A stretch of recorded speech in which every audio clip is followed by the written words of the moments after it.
নমস্কার বন্ধুরা, সবাইকে আমার চ্যানেল গৌরীস রান্নাঘরে স্বাগত।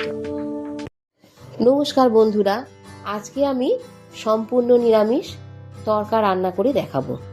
তরকা রান্না করার জন্য যেসব উপকরণগুলি নিয়েছি সেগুলি হলো 200 গ্রামের মতো তরকার ডাল নিয়েছি বা গোটা মুগ নিয়েছি। 200 গ্রামের জন্য আমি এখানে 3টে বড় বড় টমেটো কুচিয়ে নিয়েছি, ধনেপাতা কুচনো নিয়েছি, আদা ও কাঁচা লঙ্কা কুচিয়ে নিয়েছি ও একটা লাল কাঁচা লঙ্কা কুচিয়ে নিয়েছি। আমি এবার একটা প্রেসার কুকার নিয়েছি, তার মধ্যে গোটা মুগটা ভালোভাবে 3-4 বার করে ভালোভাবে ধুয়ে নিয়ে এসে আমি প্রেসার কুকারের মধ্যে ঢেলে দেব। আর এই বাটির 2 বাটির মতো জল দেব আর 1 চামচ নুন দেব, দিয়ে সেদ্ধ করে নেব।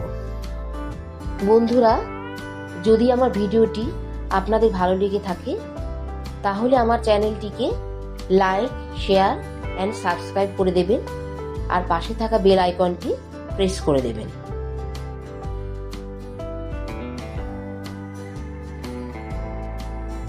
এবারে তরকার ডালটা 15 মিনিটের মতো ভালো করে সেদ্ধ করে নেব।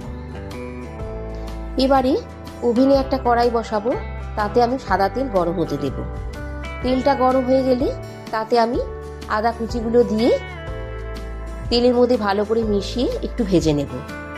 যখন দেখব আদা কুচিটা একটু লাল হয়ে এসছে, তার মধ্যে আমি কাঁচা লঙ্কা কুচিগুলো দিয়ে দেব, দিয়ে ভালোভাবে মিশিয়ে নেব।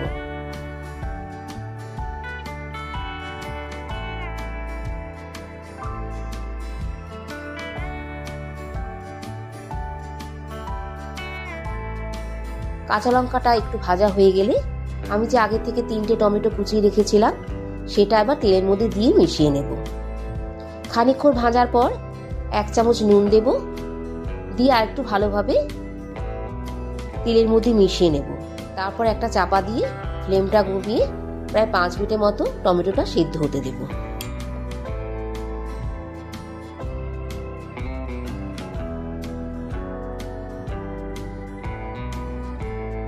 ঢাকনা খুলে যখন দেখব টমেটোটা সুন্দর নরম হয়ে গেছে, তখন আমি আরেকটু তেলের সঙ্গে মিশিয়ে নেব। তারপর একে একে 1 চামচ ধনে গুঁড়ো, 1 চামচ জিরে গুঁড়ো আর 1 চামচ হলুদ গুঁড়ো নিয়ে আবার ভালোভাবে মিশিয়ে নেব। কেউ চাইলে এখানে কাশ্মীরি লঙ্কা গুঁড়ো ব্যবহার করতে পারে। যেহেতু আমি এখানে অনেক কাঁচা লঙ্কা ব্যবহার করেছি, যে যার স্বাদ অনুযায়ী ঝালটা নিতে হবে। তারপর মশলাটা কষিয়ে নেব।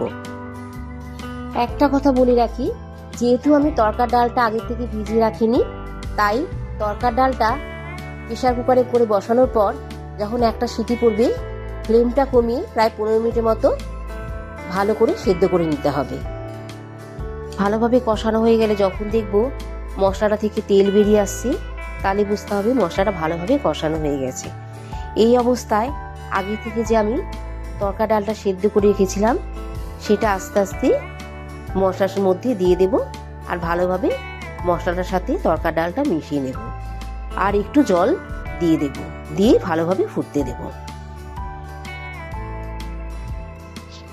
এবারে তরকার ডালের মধ্যে আমি একটু জল দেব, দিয়ে একটা ঢাকনা দিয়ে তরকার ডালটা ফুটতে দেব। তরকাটা ঘন বা পাতলা নিজের পছন্দ অনুযায়ী রাখতে পারেন।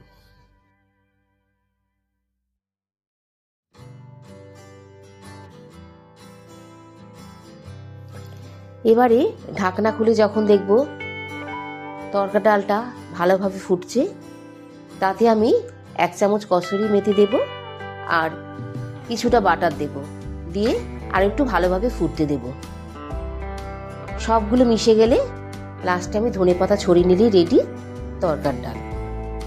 একবার আমি যেভাবে তরকাটা বানিয়েছি সেইভাবে ট্রাই করে দেখতে পারেন। পেঁয়াজ রসুন ছাড়া বলে স্বাদে কিন্তু কোনো অংশে কম নয়। যেহেতু আমি পেঁয়াজ রসুন এখানে ব্যবহার করিনি, তাই স্বাদ বাড়ানোর জন্য কেউ চাইলে হিং ব্যবহার করতে পারেন। রান্নাটা করে যদি ভালো লেগে থাকে তাহলে কমেন্ট বক্সে কমেন্ট করে জানাবেন।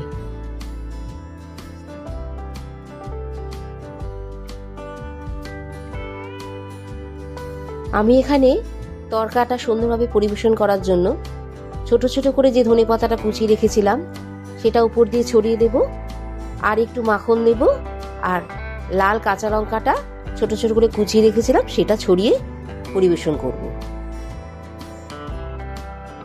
বাড়ির সকলকে গরম গরম তরকার ডাল আর রুটি পরিবেশন করুন। আশা করি সকলেরই ভালো লাগবে।